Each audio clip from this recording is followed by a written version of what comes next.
Cassie, I'm sorry. No one can find out. I thought you understood that. I did understand. I mean, I really hate having to say that to you, but I don't see any other way. You saw the kids' faces last night when they saw their mama. They were thrilled. That's what this whole thing is about, isn't it? Yes, it is. And I would do anything for those kids, and you know that.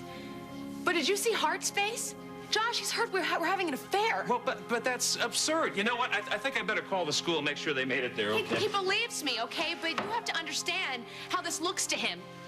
I'm so caught up in your life and everything that goes on here that he wants to spend time with me, but I can't.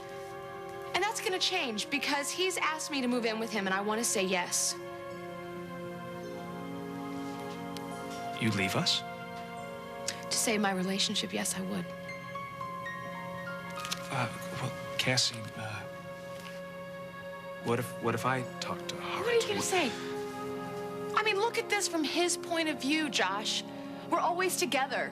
We had this really big secret. He heard Reva and I arguing last night at the party. And to top it all off, I can't give him a straight answer. Why? Sorry, Hart, because I can't. But there must be some way you can reassure him. I have.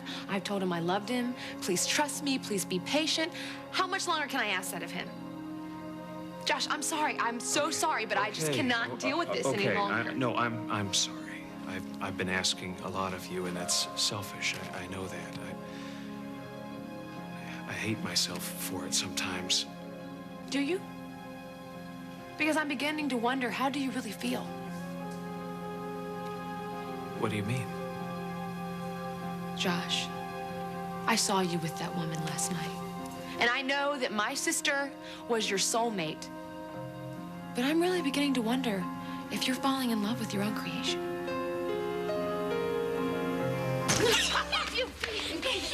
You hyped me enough for school, right? A note. About what? Sometimes you're too funny. Really? Yeah. Cool. I mean, that's good, right? I'm just glad you're home. I'm really glad to be home, too. And I want to find a way to make up to you for being away so long. So I say... Mom! Everybody's looking. So what?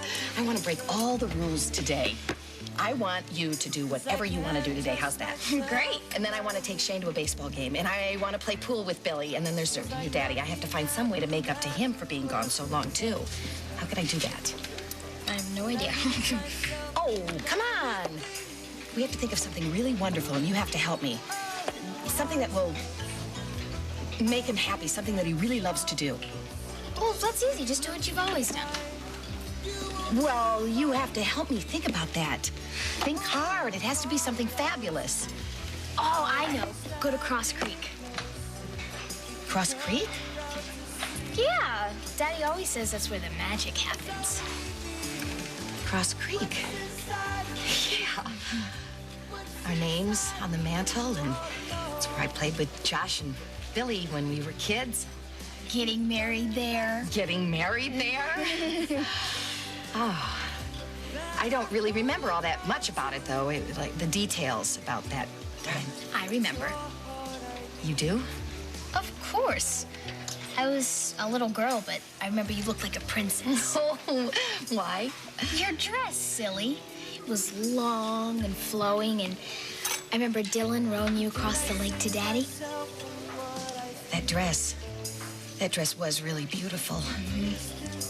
But your daddy said that dress was destroyed, though, when he thought I died. Well, if it isn't my two favorite ladies. Buzz! What are you doing here? You're kidding me.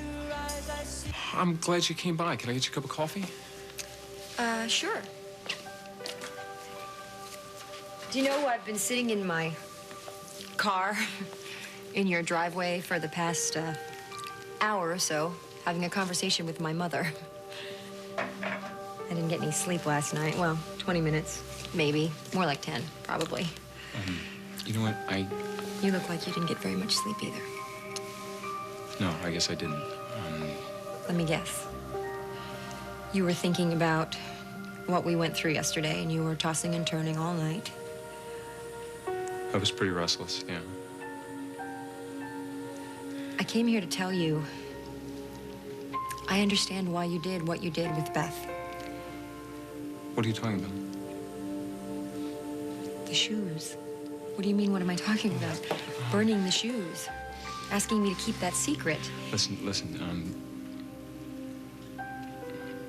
about last night.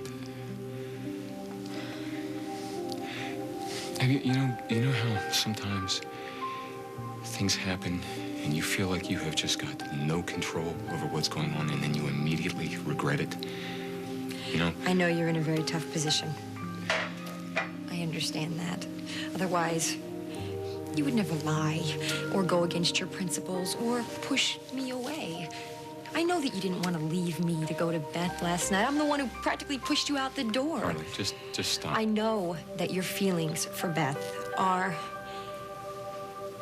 very complicated because of your past, and that allegiance that you feel is what prompted you to protect her. I don't condone what you did, but I understand it. I know that you feel like you owe Beth because of what happened with Carl and her father and what your father did.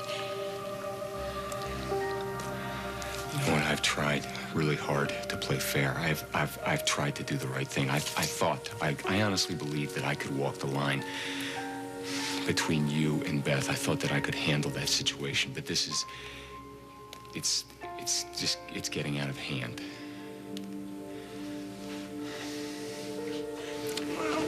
Fell off the swing. Oh, sweetie, you fell off the swing. I went way up and then I let go and I fell to the ground. Oh, sweetie, I am so sorry that I wasn't there for you. It's okay, Mommy. I should have hung on. You know what? You will remember that for next time, right? Okay, come here, pumpkin.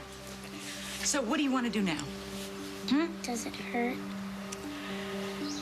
No, I mean, it's all better.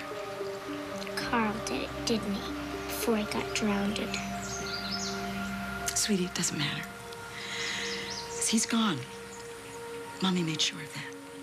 He's never gonna hurt you again. No, sweetie. And listen to me. Daddy is going to come back, and we are going to be a family again. Really? Truly? Cross my heart. I'm gonna make it all up to you, sweetie. When? Soon. Very, very soon.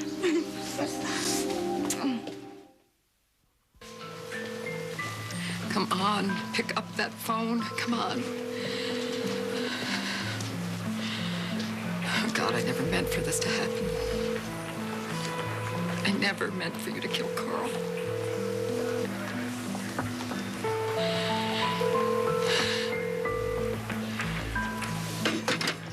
Every day my wife's in that cesspool. Another day she can end up with an ice pick in her back. You've seen too many prison movies, Now, Doctor. you get her out of jail. You understand, or I'll have you disbarred.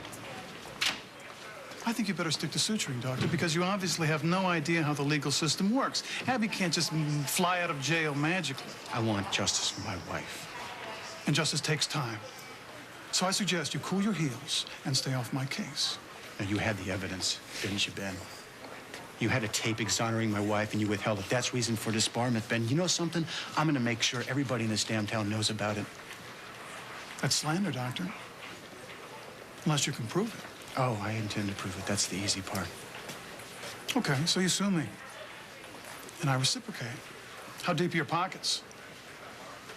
Besides, with all the time I'm spending on the suing and countersuing, I'll have very little time to deal with Abby. Ben. And you'll stay in jail just that much longer, won't you? Don't underestimate me. I have friends in this town that can make your life very uncomfortable. How high can you fly, Doctor? Governor's a friend of mine.